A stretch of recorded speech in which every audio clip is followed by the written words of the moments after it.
My mom would be at all my sporting events. Let's say I was playing football, okay?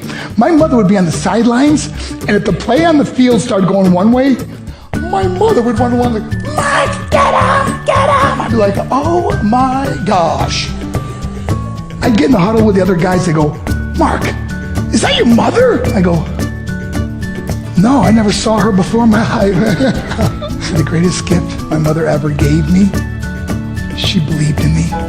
I have overdosed on drugs on 3 occasions where I should have been dead. But I believe I was kept here for a reason.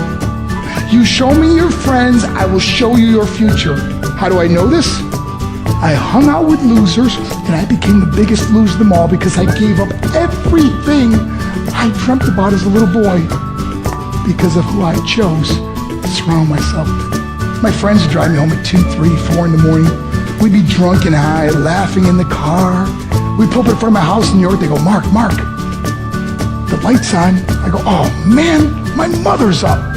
See, my mom wouldn't go to bed until she knew her son was still alive.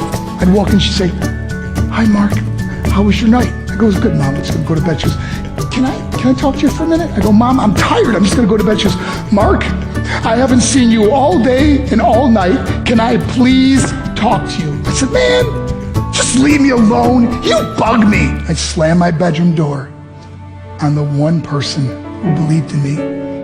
I was on a worldwide tour and we were wrestling overseas in Japan. After my wrestling match, I went upstairs in my hotel room and I fell asleep.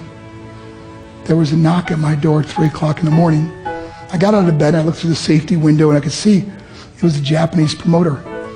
So I opened the door and he said, Mark, you need to call home. There's been an emergency. I went and got on the hotel room phone. I called back to the United States. I said, hey, what's going on? They said, Mark, I don't know how to tell you this. I said, just tell me what happened. I suddenly started crying. They go, Mark, I can't tell you. I said, just say it. They said, Mark, your mother died. I just threw the phone down. I ran out of my hotel room. I took the elevator to the lobby, and when the doors opened up, I just ran out into the street. I mean, there was no cars, there was no people. It was 3 o'clock in the morning. And I walked down the middle of a street in Hiroshima, Japan, and I remember looking up and just saying, Mom, I am so sorry. I flew home for her funeral, and I was so nervous to walk up to her casket, so I just stood way in the back.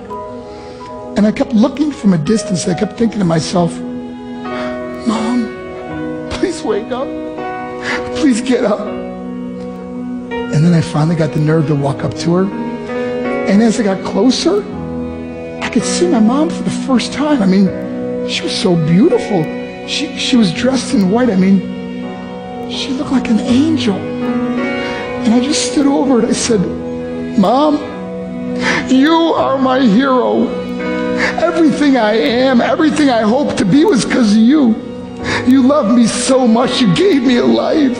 You're the only one that ever believed in me. How did I repay her? By getting drunk, by getting high, by getting stupid, by hanging out with losers? For what? All she ever wanted to do was talk to me. I wish I could talk to you now, Mom. I wish you could see what I'm doing. Why couldn't I have been a better son? We are defined by our choices. But if you surround yourself with people involved in drugs and alcohol and pills, it's a dead end. I'm not here to preach to you. I'm here to tell you I lived that life. It leads to broken hearts, broken relationships, broken dreams, and death. For what? To get high? If you have a mother or a father, when you go home, tell them how much you love them. See, my whole life was about being rich and famous. I had to be a millionaire. I had to win the race. I had to win the race at the expense of my marriage, my family, my friends. For what? To be all alone in the world? I learned what is truly important, and that is how precious this gift of life is, and our families, and how quickly it can be taken away. See, I no longer live in time, I live in moments. See, it's not what's in your pocket that matters, it's what's in your heart that truly matters. Love Love is just a word until somebody comes along and gives it meaning. You're the meaning.